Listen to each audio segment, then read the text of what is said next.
Hi everyone, it's David Kessler. I'd like to welcome you to this online event we're doing. I'll give people just a couple of seconds to come on. I'd love if you're just tuning in to just say hello, let me know where you're from. Always great to connect with people, so a hello is always appreciated. I'm David Kessler, and this is Legacy.com's event along with Grief.com to talk about how to deal with complicated grief. So as you sign on, I'll give folks a moment to come on. I know people are finding us. It's always a bit tricky. You have to sort of keep refreshing with Facebook Lives, but we'll all eventually get it someday, and then they'll switch the method on us, but we'll continue. So please say hello as you're coming on, and I will look forward to seeing you here. All right. Well, let me get started. We are talking today about how to deal with complicated grief. And complicated grief is a term that's often used when we discuss someone who maybe, quote, isn't grieving right, or they seem to be stuck. And it's also a clinical term. So I want to talk to you a bit about complicated grief because I know it's something people hear about, people are worried about it and concerned about it. So first of all, what is complicated grief? Complicated grief, the Mayo Clinic, I often think of their definition. They say complicated grief is like being in an ongoing, heightened state of mourning that keeps you from healing. So let me repeat that. A complicated grief is like being in an ongoing, heightened state of mourning that keeps you from healing. People also will sometimes call it prolonged grief or intense grief. So there's many different ways you'll hear about it. So think of that grief that you get stuck. Now, as we talk about this, a few questions have come in ahead of time, and I actually want to read you two questions because I want you to keep these in mind as we go through the discussion about what is complicated grief. One person writes in, "At the end of my husband's life, he began moaning, and the nurse in the cancer unit came by and increased his morphine. I'm so upset that I let her do it because I think that's what killed him." So we're going to talk about these. The second one is, "My brother and I were supposed to get together, and I rescheduled our hanging out for 3 days later because he was so swamped with work. He didn't tell me there was an issue, and we had a plan to see each other next week. Then he took his own life. Now I have no one to blame but myself." So keep those two emails in mind, questions that came in, as we talk about complicated grief. So part of what we have is an abnormal perception of grief. And what I mean by that is we think things like grief should be over in 3 days, grief should be over in a month. I talk about early grief, and people are often surprised at what I consider the concept of early grief. For me, early grief is the first 2 years of grief. The first 2 years of grief. So let's talk about some helpful things around grief that can actually help with understanding the complication and also help us in healing what we may perceive as complicated grief. So here's my visual that I think of that I hope you'll find as helpful as many therapists and counselors and people I've worked with have. I think of grief as like a river. Grief is like a river that will take you to your healing. The river of grief knows where to go. But our society says you should be out of the river in 3 days, you've only got a year, you should swim against the river, you should fight the river. The river of grief will take you where you need to go. Some of us tiptoe into the river as a loved one is sick and ill. Others of us are thrown into the river and we're suddenly drowning. But we find ourselves in this river of grief. Now, as we talk about the river, there may be a small branch in the river. That small branch is going to slow the river down ever so slightly.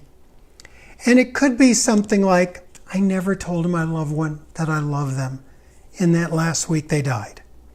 that can be a small complicator. So I want you to think about complications of grief are the branches in the river that slow our grief down. On the other hand, you could have a big branch that falls in a river. Have you ever seen a big branch fall in a river? If you see a big branch in a river, you're going to see leaves start to accumulate. You're going to see the river's going to begin to go in a circle around the big branch, and it's going to become stuck and in a circular motion. A big branch in grief could be a death by suicide. It could be an overdose. It could be a murder. It could be Alzheimer's. It could be a sudden death, a child loss. So many things can cause big branches of complicators in grief. So that grief starts going in a circle in our mind. Either way, our work is to examine that complicator, that branch, so that the river of grief can start moving again. So I just think that's a visual that helps people think of complicated grief, this big thing. Oh, it's a branch in the river that slows your grief down. So what do we think is the goal of grief work? For me, the goal of grief work and helping people in their grief is to remember in time, at your own pace, with more love than pain. When people ask me, how long am I going to grieve for my loved one? I'll often sort of say, well, how long are they going to be dead? Because if your loved one's going to be dead for a long time, which of course they are, you're going to grieve for a long time. But that doesn't mean you're going to grieve with pain. In time, you can begin to grieve with love. So that's our goal. By the way, if you're just tuning in, I'm David Kessler, and we're talking about complicated grief. So I'm so glad you're here with me. So I'm just talking about the goal of grief, to remember with more love than pain. So one of the complicators is we get stuck on why did they die.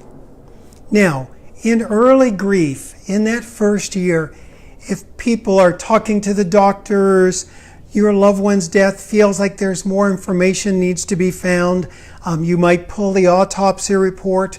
If you're in that why early in grief, in that first year, I explore that with people because I think we do need to have a period where we fully explore the why.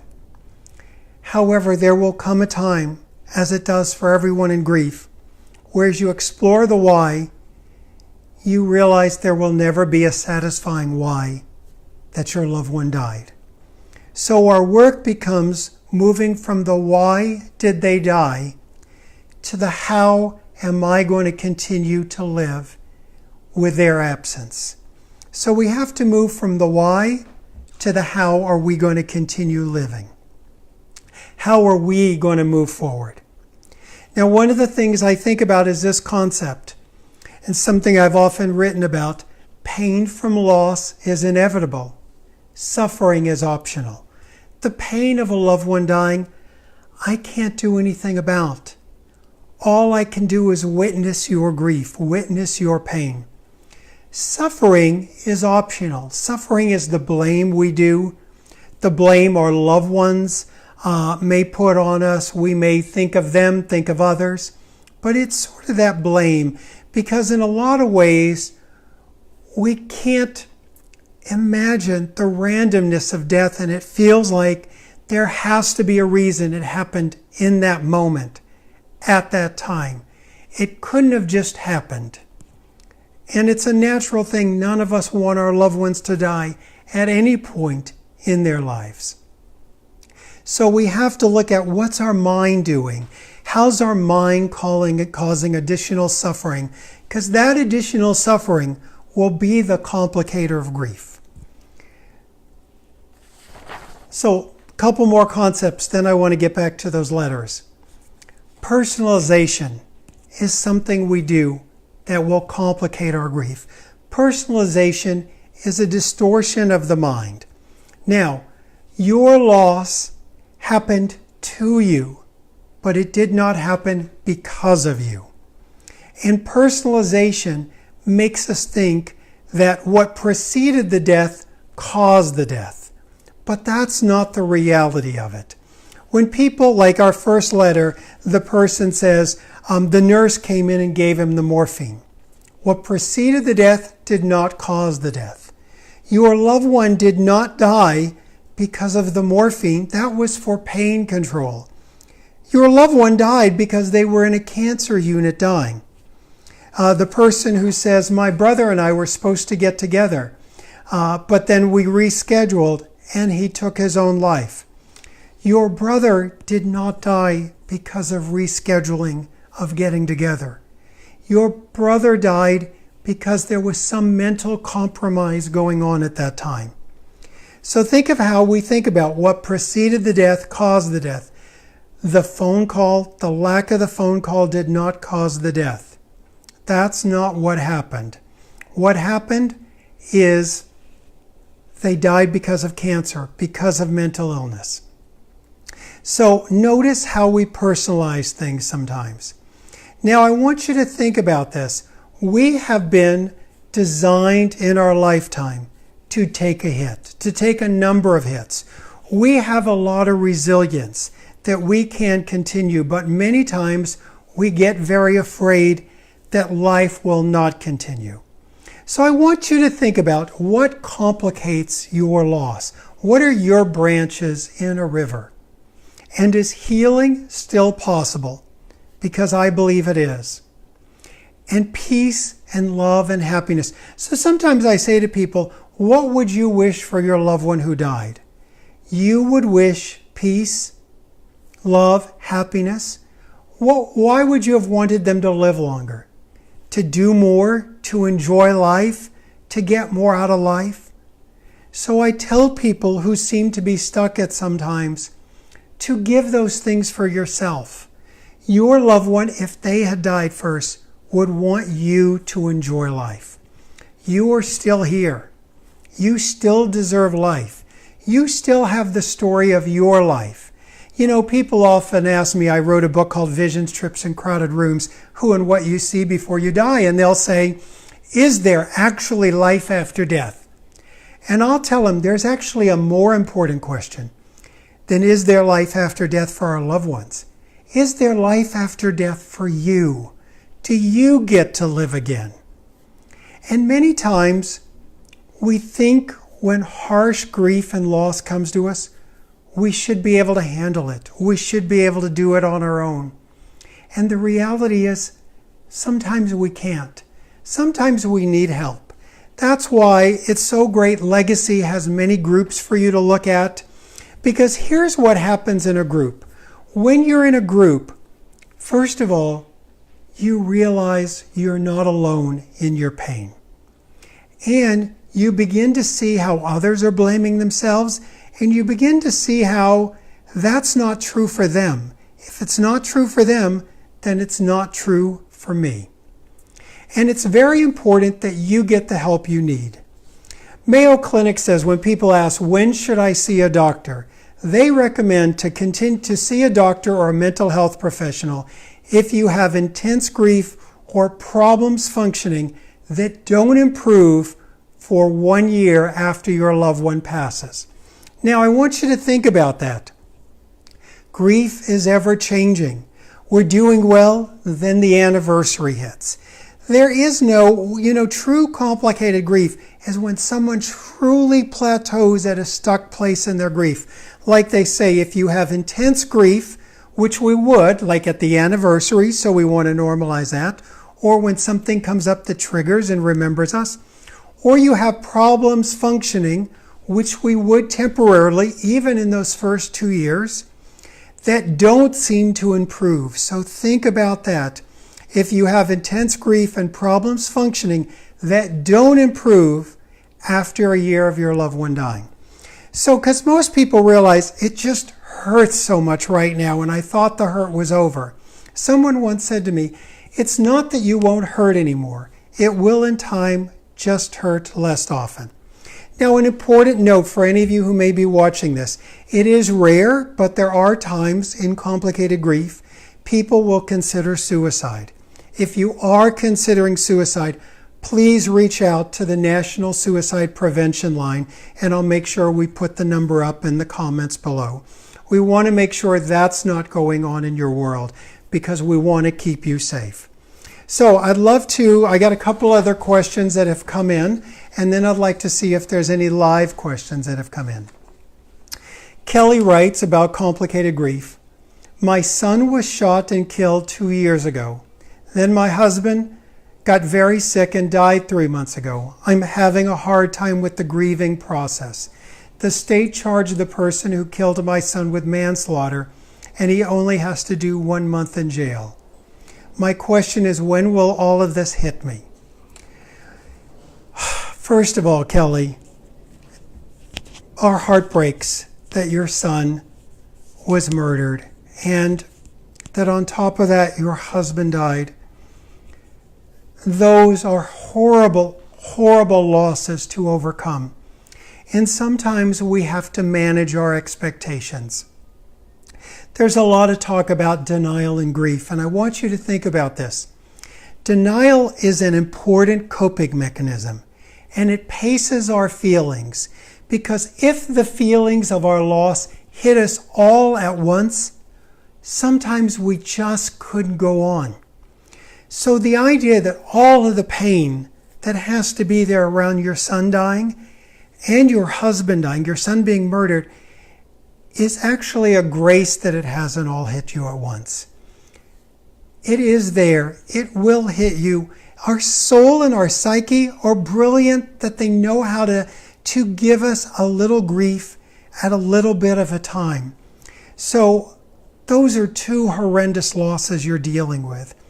And I think to just know it's going to come in waves and you're going to get triggered. The other thing I would just say about the person who killed your son only getting a month in jail is the reality in our world is we don't have a justice system. We have a legal system.